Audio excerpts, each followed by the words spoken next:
ఛత్తీస్గఢ్ దంతేవాడ జిల్లాలో ఉన్నటువంటి డోల్కాల్ గుట్టపై వెలసిన వినాయకుడు విగ్రహం మాత్రం పచ్చినిజం. ఛత్తీస్గఢ్ అడవుల్లో దంతేవాడ జిల్లా ప్రకృతి రహస్యాలకు కొలువుతీరిన అడవి రహస్యాలకు ఒక ప్రత్యేక నిలయం.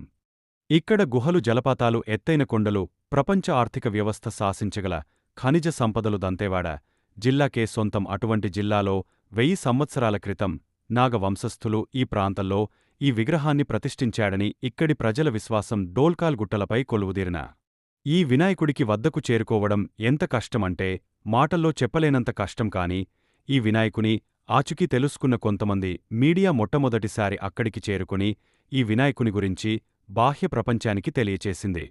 నిటారుగా ఉండే కొండలు, వాటిని దాటిన తర్వాత వచ్చే జలపాతాలు, అవి కూడా దాటి ముందుకు వెళితే వచ్చే మరో పెద్ద కొండ, ఆ కొండపైకి ప్రాంతంలో కొలువుతీరిన వినాయకుడు.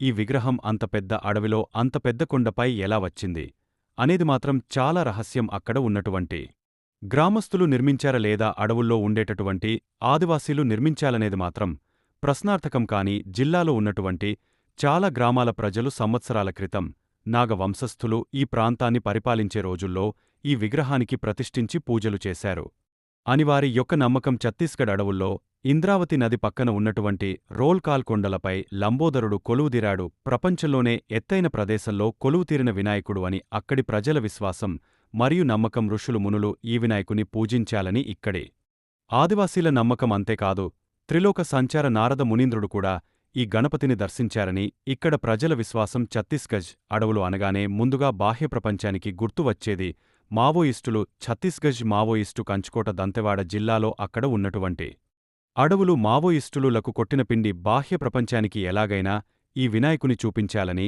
దోల్కాల్ గుట్టలపై ఉన్న వినాయకుడు ఒక ప్రకృతి రహస్యంగా చెప్పుకోక తప్పదు. ప్రస్తుతం ఈ వినాయకుని దగ్గరకు వెళ్లటానికి అక్కడి ప్రభుత్వం ప్రత్యేక చొరవ తీసుకుని అక్కడ అధికారుల సహాయంతో ప్రజలను వినాయకుని దగ్గరకు తీసుకువెళ్తున్నారని